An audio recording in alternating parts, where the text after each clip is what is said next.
তব চলি প্রণাম হই দাদা গো। আশীর্বাদ করি। তুমি কেন তুমি আমার কথা মাঝারে? ও দাদা, আজকে তোমার সম্মুখে কেন এসেছি জানো দাদা গো?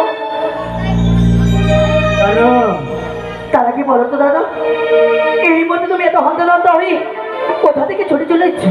শোনো, আমি গিয়েছিলাম সেই চম্পকনগরে সেটা হইতে। কেন? আমার বন্ধু যাদের পুত্রদের প্রাণ ফিরে চলেছি আমার নিচু থেকে। কি করেছো দাদা তুমি? তুমি যে সকল আশা আমার নিরাশা করে দিলে দাদা গো। কেন তুমি তাদের একদিন করে ছয়টি পুত্রকে পুনরায় জীবিত করে দিয়েছো? তাহলে তোমার কি হয়েছে জানো দাদা, ওই তাদের একদিন করে ছয়টি পুত্র কেন সর্বাঘাতে মৃত্যু হয়েছিল? তুমি?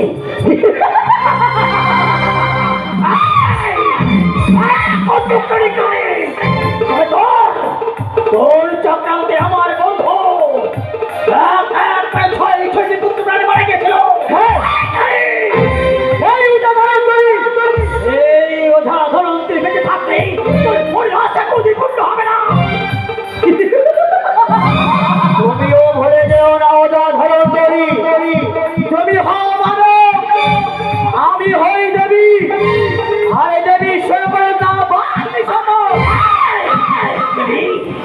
কে বলে তোকে দেবী? কে বলে দেবী? তুই দেবীর একটা সংস্কৃতি।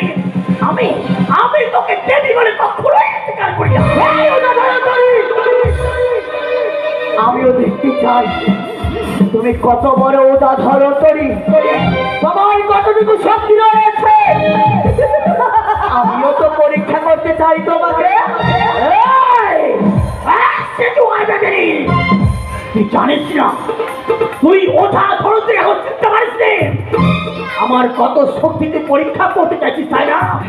দেখো, আমিও দেখো তুই কত তোর ক্ষমতা, আমি আপনার পরীক্ষা করবো। এই মত আমার শক্তি দ্বারায় আমি একটা পাখিকে মৃত করে দিলাম।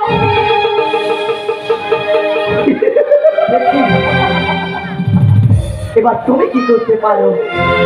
তুই একটা পাখি মেরেছিস, হ্যাঁ, ওই পাখির প্রাণ ফিরে দিতে হবে আমায়, তাই না?